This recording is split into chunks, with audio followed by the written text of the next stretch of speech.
পুরো ভোট পানি দিয়ে ভরে দিতেছে। ডরে কি গেছি আমি ডরেন নাই। হ্যালো এভরিওয়ান, আসসালামু আলাইকুম। কি অবস্থা সবার, কেমন আছেন সবাই? আমি সিফাত ফ্রম সিফু ভাই। অনেক দিন পরে আপনাদের সামনে ভয়েস ওভার ভিডিও নিয়ে, তারপর আবার আমার নিজের এলাকার শীতললক্ষা নদীতে গোসল করতে যাওয়ার ভিডিও।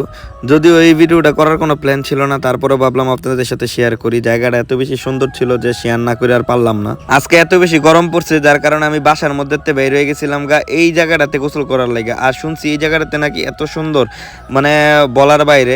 আপনারা যারা যারা দেখতেছেন ভিডিওটা, আসলে চোখে যতটুকু দেখতেছেন তার চেয়ে বেশি সুন্দর হচ্ছে এই জায়গাটা, কারণ নতুন করে এখানে বেড়িবাঁধ করা হয়েছে। আর পাশে যে জায়গাটা দেখতেছেন এটা হচ্ছে দাদার চর বলে আর কি। অনেকে আবার এটারে মাঝের চরও বইলা থাকে।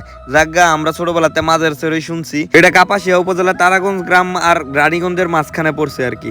জায়গা আমরা এনে গোসল টোসল করার লাগে রেডি হয়ে বইছি, আমি আমার দুলাভাই আরো কিছু পোলাবান আছে।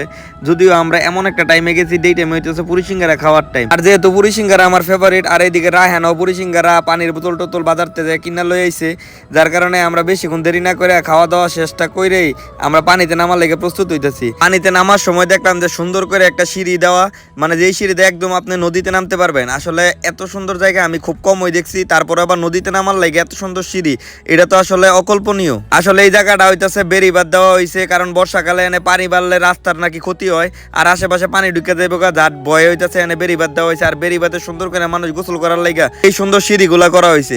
জায়গা যেহেতু আমি পানি অনেক ভয় পাই, মানে নদী বা পুকুর যে কোনো জায়গার মধ্যে আমি গোসল করতে অনেক বেশি ভয় পাই, আমি পানিতে নামতে চাই না, জোর করে আমার নামানো হয়েছে, কারণ সাঁতার টাতার আমি পারি না। ছোটবেলাতে গ্রামে থাকলেও আমি কোনোদিন নদীতে যাই নাই বা পুকুরেও নামি নাই, যার কারণে সাঁতারটা আমি তেমন একটা পারি না। এর লেগে আডু পানির মধ্যে একটা চশমা বইরা সুন্দর করে একটা ডুব দিয়ে কইলাম যে আমি কিন্তু গোসল শেষ, আমার মোটামুটি গোসল কমপ্লিট। মানে শরীরের মধ্যে একটা ভাব আইয়া পড়ছিল আর কি তখন, যে নদীর পানির মধ্যে গোসল করছি। মানুষ যেমন শহর তাইয়া হুটহাট করে নদীতে নামে, আমার ব্যাপারগুলো ঠিক সেম।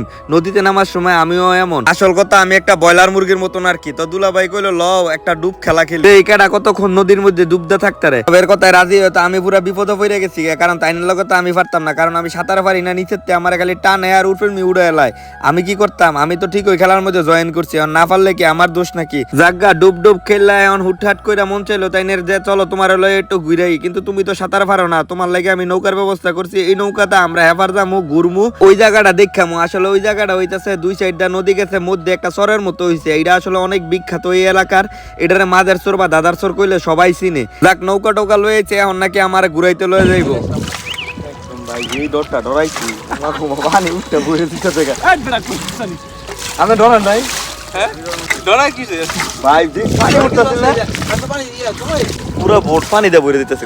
ডরে কি গেছি এক ভাই আল্লাহ আল্লাহ করতে করতে কোন রমায় আমি ফারও বিরছি, ওই পাড়ার আমার যাওয়া হয়েছে না, কারণ আমি নৌকা নদী সবকিছু এত বেশি ভয় পাই যে কোনো পাড়ায় আমি যাইতাম পারছি না। দুলা বাইরে আমি কইলাম তাড়াতাড়ি ওঠেন, আপাতত বাড়িতে যাই, এটাই আমার হইব, আমার কোনো পাড়ায় নেওয়া লাগতো না, আপনি আমার বাড়িতে লয়ে যান, এটাতে আমি খুশি।